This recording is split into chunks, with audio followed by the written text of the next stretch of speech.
Okay guys, John the Van Guy. I've deleted the previous one, so apologies. I wasn't happy with some of the things on it.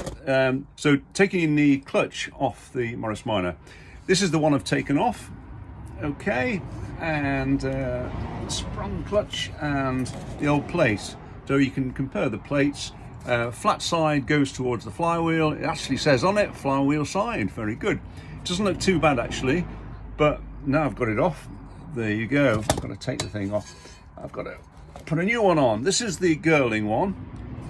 Beautiful rim. Now what you want to do is make sure you don't get any grease on the on this face.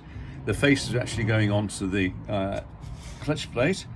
So clean it up with brake cleaner is good. Clean it up, and also do the flywheel itself all around that surface. Make sure that's lovely and clean and grease free.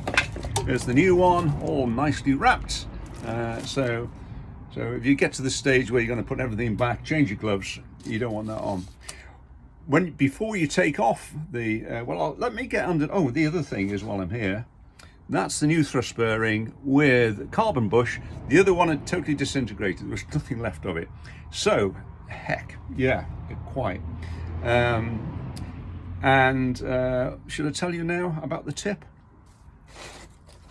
Chris Fix, a nice tip from him about when you're actually putting everything back into the engine. So what you do is you line up. This is your clutch alignment tool. So what you'll be doing, or what I'll be doing, is putting this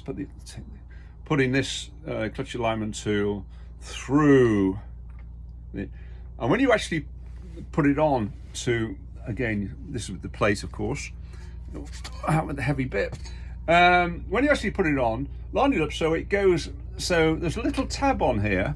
Now Chris Fix, he actually marked it with a white pen, actually marked the spline with, you see the splines on it, with a white marker. So you've got the spline at the top, the white mark at the top. So when you actually put it in like that. And then, so when you take it out, once you've got it all bolted up, you take your alignment tool out, and then when it comes to your gearbox, you want to reslot it on, make sure the splines on your gearbox shaft are in the same position as your alignment tool, as the marker on your alignment tool. So obviously the marker's at the top, the alignment, the spline is at the top. Make sure those splines are in the correct position. So theoretically, the gearbox should just slide on beautifully onto the shaft. Hopefully. Right. What else? Did I show you the new carbon bush on the thrust bearing? Have I showed you that? Probably. Now, when you put in the bolts back on, what I did use was the very handy, this Milwaukee ratchet tool.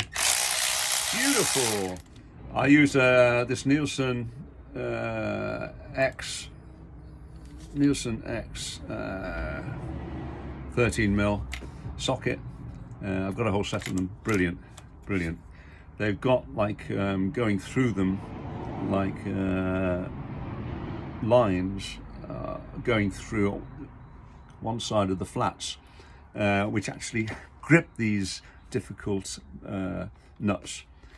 So 25 foot-pound to get the bolts on the bolts. Take them off alternately, and you won't go far wrong. A good idea is to, before you start, is to spray the whole thing with water, believe it or not, before you take the old one off, that is, so that it keeps the dust down a bit, because you don't want to be breathing this horrible dust, which can't be good for you. Should we go underneath? And I'll just show you what the flywheel looks like. Okay, hold on a minute. And here we are underneath.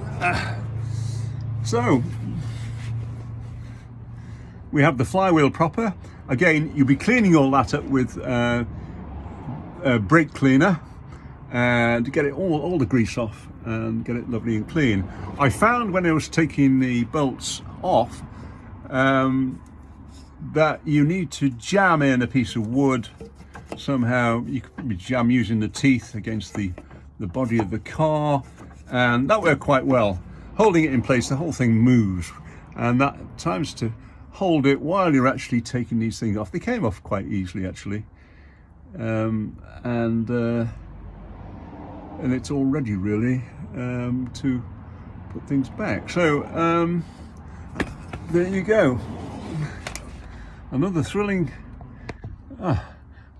episode. Bye for now.